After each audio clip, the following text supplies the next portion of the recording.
Friends, today breakfast చపాతీలోకి egg curry చేసుకున్నాం. చెక్కలా ఉండాలి. ఒక కప్పు ఉల్లిపాయ, పచ్చిమిరకాయ. నేను 3 eggs తీసుకున్నాను. పగలగొట్టుకుని గిన్నెలో వేసుకోవాలి. 3 కోట్లు పగలగొట్టుకొని మిక్సీలో వేసుకోవాలి. ఉప్పు కొంచెం, కారం కొంచెం, మిరియాల పొడి 1 స్పూన్. కళాయి పెట్టుకొని ఆయిల్ పూసుకోవాలి. ఇప్పుడు మిక్సీ పట్టుకుని ఎగ్ వేసుకోవాలి. ఉల్లిపాయలు బాగా అయిపోయాక అల్లం చిన్నులపాయ పేస్ట్ వాసన పోయిన తర్వాత 2 టమాటాలు మిక్సీ పట్టుకొని వేసుకోవాలి.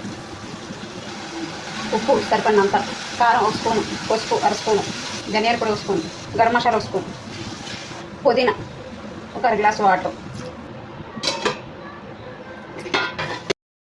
ముక్కలుగా కట్ చేసుకోవాలి. ఇలా ముక్కలుగా కట్ చేసుకోవాలి. కట్ చేసుకున్న ముక్కలు వేసుకోవాలి. సిమ్లో పెట్టుకొని ఒక 10 నిమిషాలు ఉడికించుకోవాలి. ఇప్పుడు చపాతీ చేసుకుందాం. చివరిగా కొత్తిమీర. ఎగ్ కర్రీ రెడీ అయ్యింది. చపాతీ, ఎగ్ కర్రీ 2 రెడీ అయ్యాయి.